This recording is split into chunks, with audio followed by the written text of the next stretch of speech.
Vous écoutez Europe 1, il est 9h30, le journal des médias avec Thomas Joubert. Bonjour Thomas. Bonjour, à la une ce matin, la première interview radio de Valérie Trierweiler depuis son départ de l'Elysée. Jean-Luc Mélenchon s'en prend aux journalistes du Monde et de Libération. Et puis Cyril Hanouna reparle de son salaire. Et on commence donc avec l'interview exclusive de Valérie Trierweiler. C'était ce matin sur Europe 1. Valérie Trierweiler était l'invité exceptionnel de Thomas Soto, alors que François Hollande s'exprime sur une autre antenne. Au même moment, l'ex-compagne de François Hollande se trouve en ce moment en mission humanitaire à Haïti. C'est la première fois qu'elle donne une interview radio depuis son départ de l'Elysée. Elle est donc revenue sur ses projets personnels. La seule question à laquelle elle a refusé de répondre, est-ce qu'elle revoit François Hollande? Cela relève de sa vie privée. Sa vie privée qui a été beaucoup exposée dernièrement. Selon elle, beaucoup de choses fausses ont été écrites. Elle répondait à Thomas Soto en exclusivité sur Europe 1. Je vais bien, mais comme vous le dites, beaucoup de choses ont été écrites, beaucoup de choses fausses également. Vous savez, quand votre vie privée est à ce point dévoilée, à ce point dévoyée, à ce point déformée et même salie, on n'a plus envie d'en parler. Voilà. Ma vie privée aujourd'hui, elle m'appartient. Il y a beaucoup de rumeurs qui circulent sur un éventuel livre que vous signeriez, les maisons d'édition seraient prêtes à vous faire des ponts d'or. C'est vrai ou pas ça? Vous le dites, rumeur. Voilà. Rumeur, donc vous n'allez pas écrire? Ne m'intéresse pas. Vous n'allez pas écrire? Je ne sais pas. Écoutez, il me reste des années à vivre, donc j'ai des projets encore devant moi, mais pour l'instant, non, c'est pas en cours. Et plusieurs chaînes de télé aussi aimeraient, semble-t-il, vous remettre à l'antenne. Ça, c'est un vrai projet. Vous êtes journaliste, vous l'avez dit? Non, pas. Voilà, je continue mon métier de journaliste. Je ne sais pas encore comment je vais le continuer. Je vais le continuer de toute façon à Match comme journaliste de presse écrite, bien sûr. Et peut-être je ferai aussi autre chose, mais pour l'instant, je n'ai absolument pas de projet défini. Et vous avez envie de refaire de la télé? Vous animiez une émission politique sur Direct 8 il y a quelques années? Non. Oui, j'ai animé une émission politique, mais ça, ne vous inquiétez pas, je n'y reviendrai pas. Je ne ferai plus jamais de journalisme politique. Ça, c'est la seule chose que je peux vous affirmer. Après, tout est possible.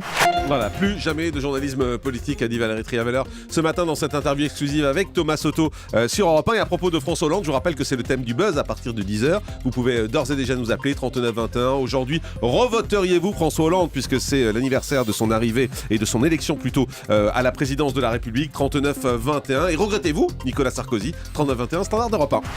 Jean-Luc Mélenchon s'en prend une nouvelle fois aux médias. Et plus particulièrement aux journalistes du Monde et de Libération. Dans un billet publié hier sur son blog, le leader du Front de gauche indique qu'il ne veut pas voir dans sa campagne pour les européennes les journalistes du Monde. Il accuse le quotidien de faire du publi-reportage sur les Le Pen et de jeter du venin sur son parti. Jean-Luc Mélenchon demande donc à ses militants de surveiller et de filmer les journalistes du Monde et ceux de Libération. Aucun de leurs journalistes ne sont bienvenus dans ces meetings. La directrice du Monde estime que ses propos sont mensongers, insultants et diffamants.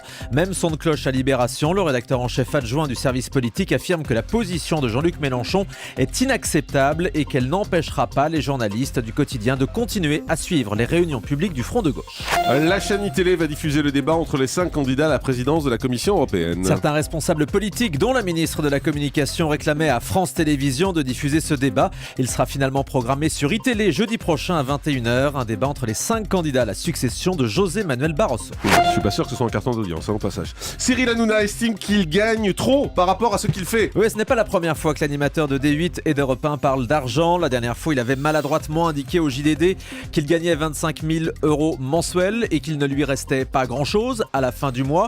Il revient sur cette déclaration dans Téléstar cette semaine. « Je gagne trop par rapport à ce que je fais ». Un boulanger qui se lève à 4h du matin a plus de mérite sur la somme de 25 000 €. Des articles ont avancé qu'il tournait plutôt autour de 135 000 €, englobant ses activités de producteur et la radio.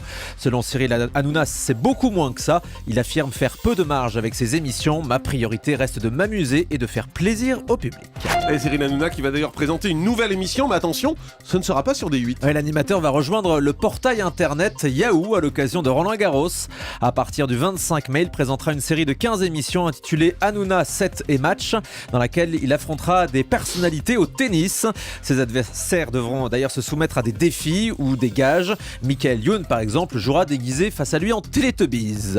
Manon, ex-candidat de The Voice, revient sur son élimination de samedi soir. Dans l'équipe de Jennifer, les téléspectateurs et surtout les téléspectatrices ont voté pour son concurrent Amir. Invitée hier de la matinale de Virgin Radio, la chanteuse estime qu'elle ne pouvait pas faire le poids face aux beaux gosses.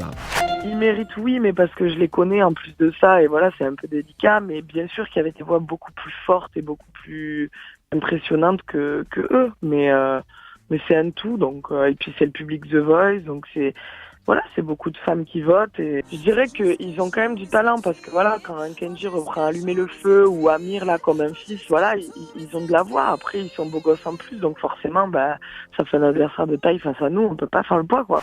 Voilà, et c'est pour ça que la finale, il y a que des mecs. D'ailleurs, Ouais, c'est que souvent des parce que garçons. ce sont les femmes et les jeunes filles en particulier qui votent dans cette émission et qui ont tendance à voter pour les beaux gosses. C'est ce que disait Manon en tournant un peu autour du pot, mais clairement, on a bien compris que le physique y était pour beaucoup également dans cette émission. Un nouveau prime de nos chers voisins à la fin du mois sur TF1. La série sera programmée le vendredi 30 mai à 20h50, quelques jours après la fête des voisins, c'est judicieux.